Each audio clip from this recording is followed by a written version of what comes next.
Bismillahirrahmanirrahim. Assalamualaikum warahmatullahi wabarakatuh.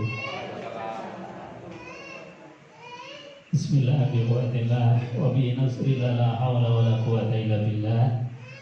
Rabbi shrah li sadri wa yassir li amri wa hlul 'uqdatam min lisani yafqahu qawli. Qala Allah ta'ala fi kitabil karim wa huwa astaqul qailin a'udzu billahi samil 'alim minasyaitonir rajim. Bismillahirrahmanirrahim. Qala Allah ta'ala inna as-safa wal marwata min sya'airillah faman hajjal baita aw i'tamara fala junaha 'alaihi ay yatawafa bihima wa man tatawwa'a khairan fa innallaha syakirun 'alim. Bapak Ibu hadirin jemaah yang dimuliakan Allah Subhanahu wa taala, sehat selalu Pak. Alhamdulillah, ini wajahnya wajah ceria semua, wajah-wajah surga. Amin Allahumma amin. Sudah kelihatan ini tampak Mekahnya di depan kita. Jadi sebentar lagi insya Allah akan menjadi Duyufur Rahman, tamu-tamunya Allah. Amin Allahumma amin. Berangkat tanggal berapa Pak? 17 April Syawal ya? Alhamdulillah. Mudah-mudahan ketika kita ditakdir oleh Allah untuk bisa berangkat ke sana, maka kata Al-Imam Al-Ghazali juga Rasulullah SAW mengatakan bahwasanya afdhalul ilmi ilmul hal. Ilmu yang paling utama untuk dipelajari adalah ilmul hal. Apa ilmul hal? Ilmu yang menjadi kebutuhannya kita. Jadi kalau kita mau sholat, ilmunya sholat harus belajar. Kita mau puasa, sebentar lagi masuk Ramadan, maka ilmunya Ramadan harus dipelajari. Ketika kita mau umroh pun demikian. Jangan sampai kita misalnya sudah sampai di sana baru belajar. Nah ini tidak pas. Yang paling bagus adalah menyiapkan diri sebelum melakukan aktivitas ibadah apapun, itu harus dilambari dengan ilmu. Karena apa? Makalah mengatakan wa kullu amalin bi ghairi ilmin ya'malu mardudatun la tuqbalu. Amal yang tidak dilambari dengan ilmu itu boleh jadi amalnya sia-sia, mardudatun, ditolak oleh Allah, la tuqbalu, tidak diterima. Eman. Makanya kita siapkan betul. Umroh ini juga enggak murah Pak Ji. Pinten tadi? Tadi pinten Pak Mafid? 34 ya, alhamdulillah luar biasa. Jadi tidak murah, makanya jangan kita ibadah coro bosannya ngikut ngarus alir saja. Pokoknya ikut temennya saja. Jangan demikian. Yang penting adalah dengan ilmu. Bapak Ibu hadirin jemaah yang dimuliakan Allah Subhanahu wa taala, alhamdulillah. Ini sebelum kita mulai dengan manasik, kita bersama-sama membaca talbiyah terlebih dahulu. Sarang-sarang bunyi, Pak. Labbaik Allahumma labbaik, labbaik la syarika laka, labbaik, labbaik Allahumma labbaik, labbaik la syarika laka, labbaik innal hamda wan ni'mata wal mulka la syarika lak, innal hamda wan ni'mata wal mulka la syarika lak. Sepindah mari sambil dibayangkan Ka'bah ada di depan kita. Labbaik Allahumma labbaik, labbaik la syarika laka, labbaik, labbaik Allahumma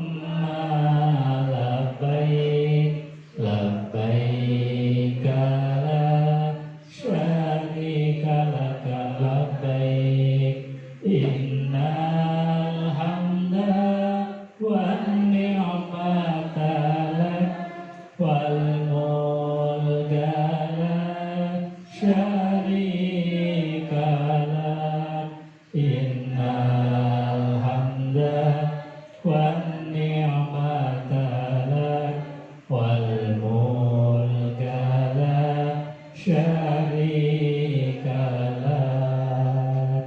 Allahumma shalli ala Muhammad. Bapak Ibu hadirin jamaah yang dimuliakan Allah, manasik yang pertama yang ingin saya sampaikan adalah tentang tauhidnya dulu.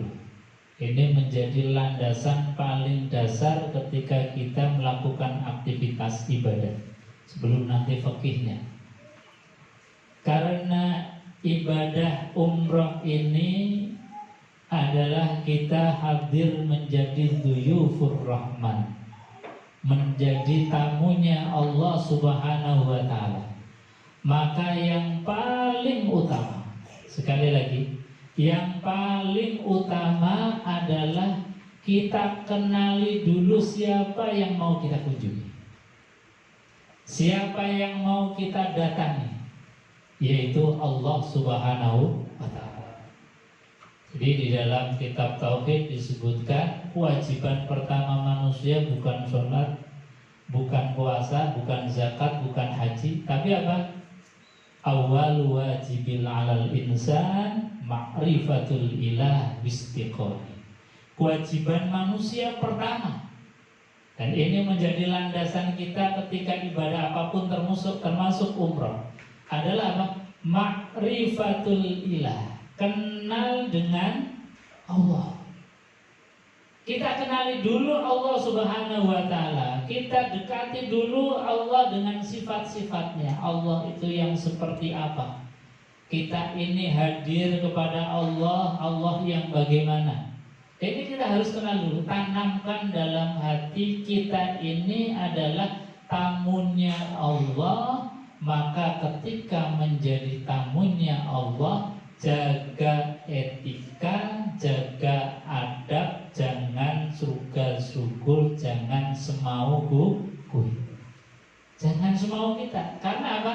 Di sana ada tata caranya, ada aturannya, ada etikanya. Jadi sekali lagi, yang kita kunjungi Allah, nanti kita bersimpuh di Baitullah, rumah Allah. Makanya kita tanamkan, kita kenali dulu zat yang memanggil kita dan zat yang menjadi tuan rumahnya. Kita ini tamu yang mudah-mudahan hadirnya kita dijamu oleh Allah Subhanahu wa ta'ala, dan pulangnya dioleh-olehi dengan umroh yang makbul. Amin Allahumma amin. Itu ringkasnya untuk akidah. Jadi kenali dulu. Kemudian tentang fikihnya, ini karena manasik singkat, jadi langsung saja. Untuk tata cara syariatnya bagaimana kita berumrah, yang dicontohkan oleh baginda Rasulullah SAW. Jadi umrah itu sebetulnya ibadah yang cukup singkat. Mungkin durasinya hanya 2 atau mungkin 1 jam sudah selesai. Jadi 2 atau 1 jam itu selesai. Tinggal kita jauh dekatnya ketika memulai atau mikot, itu yang menjadi perbedaan. Tapi sebetulnya kalau kita sudah mikot dan masuk Masjidil Haram, itu mungkin setengah jam saja sudah selesai, atau dibikin santai 1 jam atau 2 jam selesai. Makanya kita harus betul memahami. Ini langsung kepada prosesi umrohnya dulu, ya. Prosesi umrohnya dulu. Ini sambil mungkin disiapkan untuk materinya, mungkin nanti saja. Kita ambil untuk ikhramnya, kain ikhramnya, biar nanti sekalian untuk kita siapkan memakai kain ikhram. Kita gambarannya sudah mulai persiapan untuk ikhram. Jadi ikhram atau ibadah umrah itu dimulai dari mikot. Mikot itu batasan-batasan yang ditetapkan oleh Rasulullah Sallallahu Alaihi Wasallam. Ini saya dapat informasi dari Pak Mahfir. Rencana awal untuk mulai ikhramnya itu dari Bandara King Abdul Aziz, betul Pak Ji? Jadi dari Indonesia ini sudah berangkat, nanti sampai di Bandara King Abdul Aziz itu sudah mulai persiapan untuk memakai pakaian ihram. Dimulai dari beberapa sunnahnya ihram, yaitu apa? Mandi ihram terlebih dahulu. Nanti berarti berada di King Abdul Aziz, sempatkan untuk mandi kalau memang memungkinkan, ya. Kalau tidak memungkinkan, mungkin dari rumah atau dari Jakarta nanti sudah diniatkan untuk mandi ihram. Tinggal nanti di Jeddah memakai pakaian ihram. Tapi kalau nanti turun dan memungkinkan masih bisa untuk mandi, maka bisa untuk mandi ihram terlebih dahulu. Ya. Gimana? Kalau mandi dari Jakarta kan nggak gitu. Iya. Kita cuma Oh gitu. Berarti kalau di Jakarta transit mungkin bisa niat mandi ihramnya itu dari rumah, ya, bisa dari rumah. Tapi nanti kalau tadi di Jeddah misalnya ada waktu yang memungkinkan mau mandi lagi, itu lebih baik. Tapi untuk jaga nih, ya, karena ini langsung nanti ke Jeddah dan langsung melaksanakan ibadah umroh, maka niatkan dari rumah sebelum berangkat niat untuk mandi ihram melaksanakan ibadah umroh. Setelah sampai di Jeddah, nanti sudah tadi kalaupun mandi, kemudian kita mulai persiapan memakai pakaian ihram. Untuk bapak-bapak bisa langsung disiapkan, nanti kita praktek sekalian. Monggo disiapkan untuk, ya, langsung praktek saja. Untuk teorinya kita nanti setelah praktek masuk lagi untuk tambahan materi.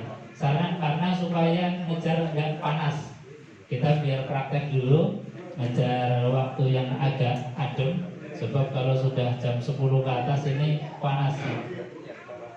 Jadi ini biasanya dipakai di atas, tapi terserah, ini tidak ada kaitan. Jadi nggak apa-apa. Jadi yang ada tulisannya boleh di atas atau boleh di bawah, ini nggak masalah. Karena ini sama ukurannya. Jadi untuk yang pakaian ihram makanya sudah hafal kemarin, kelihatannya sudah di-share videonya. Sudah bisa, jadi sebetulnya memakai pakaian ihram itu tidak ada yang paten. Yang paten itu adalah satrul aurah, nutupi aurat. Jadi yang penting jangan sampai kemudian nanti kalau yang bapak-bapak belalainya keluar. Karena apa? Karena tidak pakai celana, sama sekali nggak pakai celana. Jadi boleh, untuk tutorialnya. Nah,